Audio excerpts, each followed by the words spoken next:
नमस्कार राजू भैया।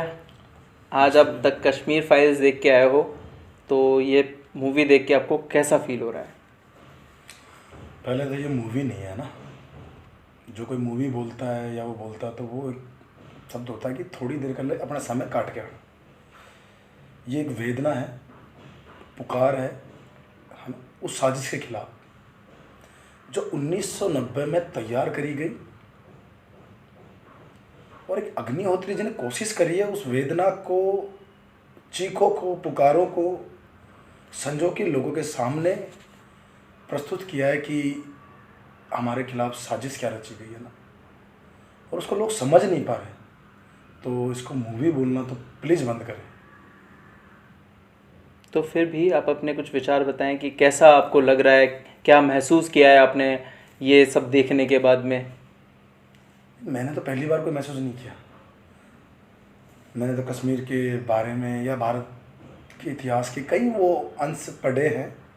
ये मेरे उन भाइयों के लिए ज़रूर है जो कहीं ना कहीं हमें गलत ठहराते हैं, ऐसा नहीं हो सकता, वैसा नहीं हो सकता। उन लोगों को ये बता रहा हूँ कि 1990 एक आज़ाद भारत की कहानी है, जब संविधान भी था,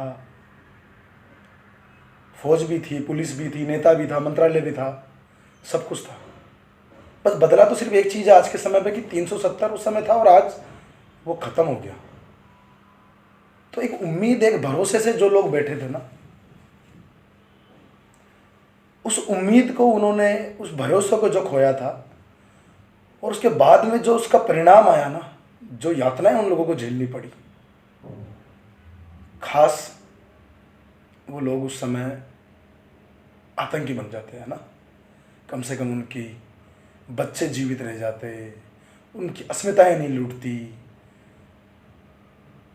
कोई बच्चा अपनी माँ को मरते हुए, कटते हुए देख रहा है, कोई 6 साल की बच्ची के साथ रेप होते हुए देख रहा है ना। ये सारी वेदनाएं हैं जो वो दिखाना चाह रहे हैं, बताना चाह रहे हैं अग्निहोत्री जी कि ये हुआ है इस आज़ाद भारत में।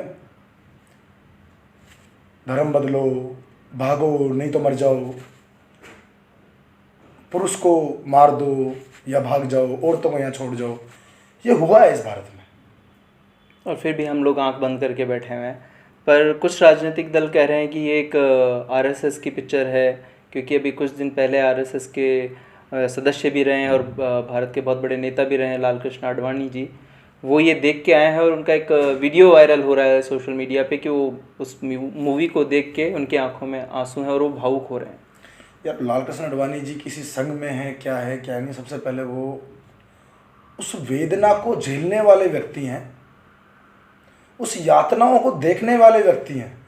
और वो कोई डेड बॉडी नहीं है, वो बिके हुए नहीं है, वो एक जिंदा व्यक्ति हैं, जिंदा इंसान, उसमें आत्मा है।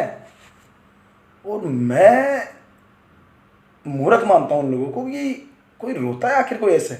अरे यार, अपने घर की इन चीज़ों को देखने के बाद में जब वो रिमेंबर दोबारा होती है तो किसके आंसू नहीं निकलते भाई। वो जिंदा व्यक्ति है, हाँ, जिसने अपना जमीर बेच दिया हो, सब कुछ खो दिया हो, सब कुछ भूल गया हो, जिसको ये पता नहीं हो कि रिश्ते होते क्या हैं, वो एक डेड बॉडी रोएगी नहीं है ना। बाकी तो वो व्यक्ति है, वो रोएंगे यार। और एक और चीज़, इसमें जो अभिनय कर रहे हैं मिस्टर अनुपम खेर जी, उनके लिए भी ये कहा जा रहा है कि वो अपनी पिक्चर को चलाने के लिए सिर्फ ये सब कर रहे हैं। यार अनुपम खेर जी तो वो व्यक्ति हैं जिन्होंने स्वयं खुद देखा है, उनके पिताजी ने जो घर बनाया, जिनके दादा ने जो घर बनाया, उस घर पे को खड़े होकर ये थप्पड़ मार के बोले कि तुम यहाँ से निकल जाओ यार।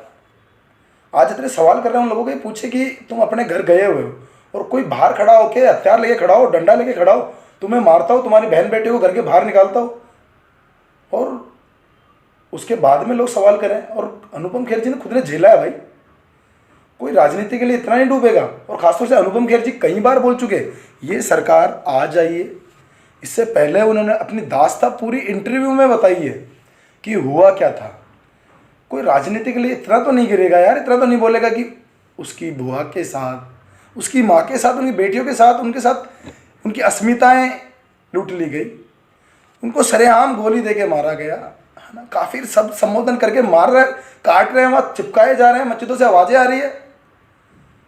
तो वो पहले ही बता चुके हैं। वो आज राजनीति की पार्टियां चेंज हुई है, आज कुछ भी कह सकते हैं लोग। मैं कहता हूँ सच्चाई को समझो भाई। कोई राजनीति के लिए इतना तो नहीं गिरेगा जो भी वो व्यक्ति जो आज एक उम्र के पड़ाव में है यार, अभी उसका कोई बचपना नहीं है, जवानी नहीं है। तो ये कितने दिन तक याद रहेगा लोगों को?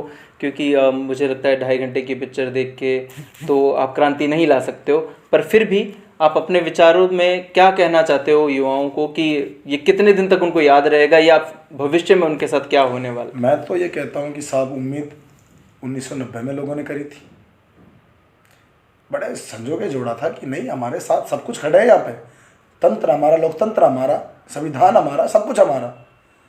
मैं कह रहा हूँ भाई उस षड्यंत्र को समझो, उस साजिश को समझो। और जिन किसी के समझ में नहीं आ रही, खासतौर से वो व्यक्ति, वो लोग जो हमेशा हमें एक झूठा ज्ञान देते हैं, ऐसा कुछ नहीं होता, ऐसा वो नहीं होता। अरे भाई हम लोग आज़ाद भारत की बात कर रहे हैं, हम उस समय की बात ही नहीं कर रहे। हो सकता है कि तुमने काल्पनिक हर चीज़ को कह दिया हमारी। ऋषि कश्यप के नाम पर कश्मीर बसा है भाई, उसको लोग गलत साबित कर रहे हैं कि नहीं ऐसा कुछ था ही नहीं। जहाँ हिंदू राजा थे आज खत्म है, वहाँ संख्या खत्म है। हाँ, महाराजा हरि सिंह जी का राज्य था वो। इस सब कुछ मैं कह रहा हूँ जिनके नाम पे कश्मीर है, जो भारत का एक अभिन्न अंग है, स्वर्ग है, कल बनाना यार ये पाकिस्तान वाकिस्तान। तो सही बात है आपकी। फिर भी युवाओं के लिए कोई संदेश आपका? एक तो मैं पक्का बोलूँगा, जो मेरे भाई जो मेरे पे खास तौर से लांछन उठाते हैं कि ये समाज में द्वेष भावनाएं फैलाते हैं, ये हमेशा गलत बोलते हैं, और एक वो बुद्धिजीवी व्यक्ति जो आपके घर में रहते हो, चाहे पड़ोस में रहते हो, या फिर वो आपके समाज में रहते हो, जो आपको बार बार एक बात ये कहते हैं ऐसा कुछ नहीं होता, ये संगठन फैलाते हैं, ये आरएसएस फैलाती है, मनोविचार चेंज कर रहे हैं, उन लोगों को ये मूवी दिखाओ भाई। वो नहीं देखते हैं। अगर वो उसमें भी सोचते हैं कि नहीं अगर मेरे पास पैसे नहीं है, पैसे लो, नहीं करा तो टिकट मैं करा के दूंगा, उसको दिखाओ, उसके बाद में उससे पूछो कि इसमें गलत क्या था। और उसमें भी अगर वो खोट निकालते हैं तो उसकी मस्तिष्क में खोट है, उसकी डीएनए में खोट है, उसकी कायरता में खोट है।